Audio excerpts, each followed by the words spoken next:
Mana boleh jauh Ni cerita janda anak seorang. ha?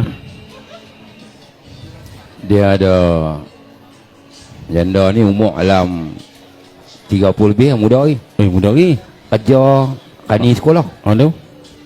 Laki dia mati accident lori tayar. Accident? Accident lori tayar. Accident lori tayar. Ada anak seorang. Accident lori tayar. Pelik 7 tahun dah. 7 tahun ke? Jadi dia duduk dengan anak dia. Dia duduk dengan anak dia. Anak dia umur alam 15 tahun.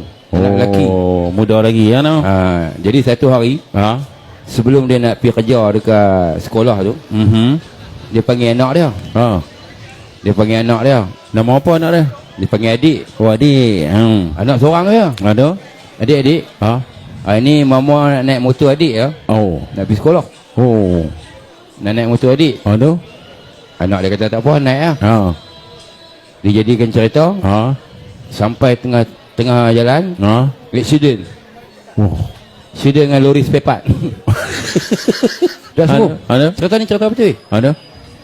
Dia accident dengan lori spare part. Dalam naik ambulans tu, meninggal dalam ambulans tu. Allah. Meninggal dalam ambulans. Kacau. Jadi dipendekkan cerita, tinggallah anak dia seorang-seorang. Sebatang kera. Sebatang kera lah. Yatim piatu. Anak okey. Jadi dah selesai apa semua, simpan jenazah apa semua, dia duduk seorang-seorang. Bila duduk seorang-seorang, tak ada siapa ambil dia ni. Dia lah. Tak ada siapa nak belah dia. Saudara mara tak ada, Pak Melakan tak ada, Mak Melakan tak ada, dia duduk seorang. Aduh. Dalam 2-3 hari, duit belanja habis. Allah, nak boleh tahan lama mana tu. Jadi dia jual habis. Apa harta mak dia jual habis. Nak buat belanja. Aduh. Ada abang Amai sikit jual. Nak buat belanja kan. Dia lah. Sampai tak ada apa dah nak jual. Dia teringat telefon mak dia. Aduh. Dia teringat telefon mak dia. Telefon mak aku ni kalau jual boleh duit ke? Betul ya. Kan?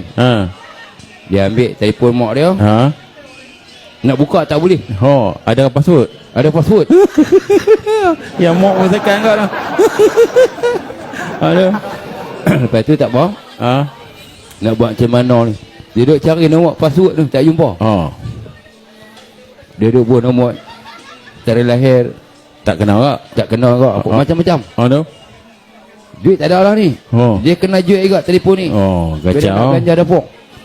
Kalau password tak boleh buka, mana boleh jual? Dia duduk cari password, pegang telefon bini dia sampai mak dia sampai terlena. Masa lena dia mimpi. Dia mimpi. Adik.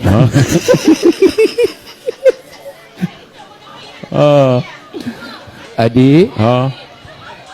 Adik tahu. Mak tahu, mama tahu adik susah.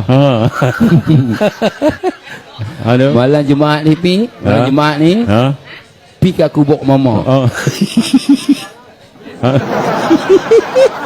Mama nak bagi password. Pi kat kubur mama malam Jumaat ni. Mama nak bagi password. Mama nak bagi akaun. Dan mama nak bagi amanah pesanan sikit. Dia dengar akaun tu memang mungkin duit bank apa semua kan.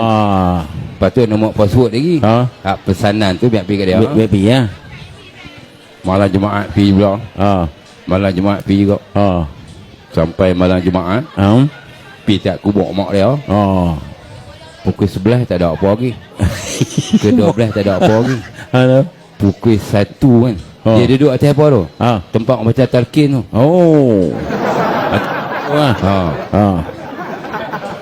Lepas tu tiba-tiba satu lembaga turun baju putih. Sekarang dia balik tengok. Dia tengok mak dia.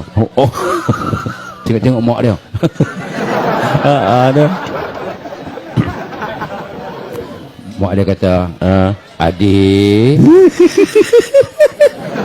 Ada. Bawa pen tak? Bawa apa? Pen. Ya. Ha. Adik tulis ya. Ha. Ini kata laluan mak. Ha. 9244. Aduh. Kata laluan. Aduh. Kata laluan mak 9244. Aduh. Nombor akaun. Dia tengok nombor akaun ni dia syok ah. Asyik ah. Nombor password dapat dah. 9244. Nombor akaun. Nombor akaun Anina Lias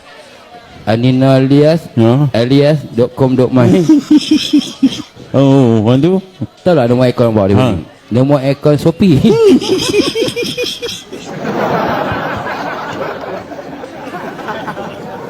Nombor akaun Shopee. Oh, ini bukan akaun bank. Duk. Aduh.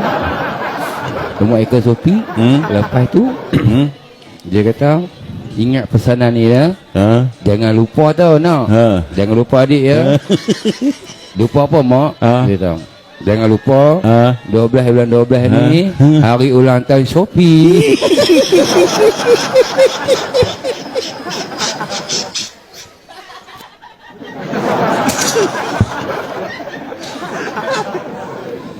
Oh. Rupanya dia dulu mak dia memang kaki Shopee. Aku. Opoknya $12 betul Shopee. Betul ya Shopee. Dia bagi akaun Shopee, akaun telefon mak dia tu. Mak dia tu. Dia bagi dah kata laluan. 9244. Dia lah. Dia bagi akaun tu lah, akaun untuk beli Shopee tu. Jangan lupa dia kata nak 12 bulan 12 ni hari jadi ulang tahun Shopee. Dia je. Itulah ceritanya.